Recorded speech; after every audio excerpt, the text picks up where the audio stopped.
Hi, I'm George Lang. And I'm Heather Warlick. And this is Weekend Look, your guide to entertainment news in Oklahoma City and the world.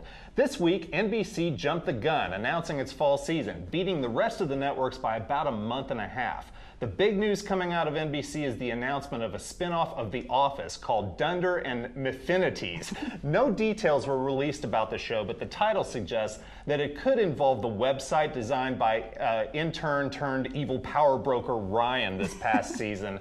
The premiere of Dunder and Miffinities will be shown after the 2009 Super Bowl. And returning series this season include Chuck, The Biggest Loser, Law and Order SVU, Deal or No Deal, My Name is Earl, 30 Rock, The Office, ER for its 15th and last season, and Life. And more of The Office is just fine in our books. Yes.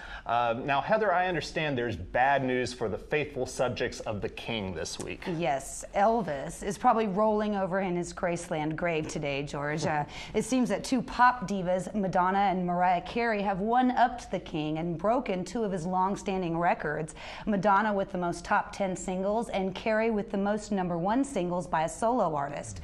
Carey's latest single, Touch My Body, put her ahead of Elvis, but the Beatles still have the most #1 singles overall. Madonna's 4 Minutes from her latest studio album Hard Candy, to be released on April 29th, could be the singer's 37th top 10 hit. Wow. Now in bizarre casting news, Universal has offered Matthew McConaughey the title role in its big screen adaptation of, get this, Magnum P.I. This is peculiar news, but apparently the Naked Bongos enthusiast is reading over the script and contemplating what a big honkin' stash is going to do to his face. Now, one thing's for sure, he can probably supply his own Hawaiian shirts. Now, speaking of cheesy mustaches, we have some Morgan Spurlock news. Yes. Well, Morgan Spurlock of Super Size Me and 30 Days fame has a new documentary, Where in the World is Osama bin Laden?, which is set to be released April 18th. In the documentary, Spurlock goes through an urban self-defense class in preparation for a hunt for bin Laden in the Middle East. The film debuted at Sundance this year, and it looks hilarious, so you can check out a video trailer on MTV.com. In music news, the 70s and 80s mega band Fleetwood Mac is planning a concert tour for next year, and rumor has it that Sheryl Crow might actually join the band, taking the place of Christine McVie, who retired from the band in 1998. Crow, who is good friends with Stevie Nicks, said that she and the band definitely have plans for collaborating in the future.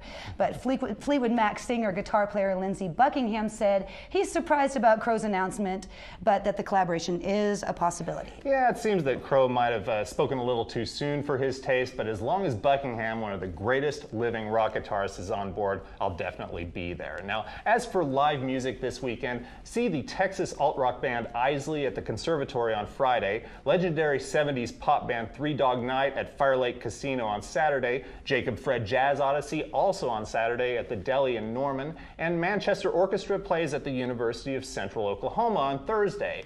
And for more information on these shows and others, go to wimgo.com. Yes, and also, George, one of the most gorgeous men in rock and roll, John Bon Jovi, will be stopping at the Sooner Theater April 15th with American Idol cast-off Daughtry in tow on their Lost Highway tour. So tickets are available for $55 and $101.50 by calling 321-9600. So I'm sure I'll see you there, right, George? Are you sure? Now, that's all we have for this week. And for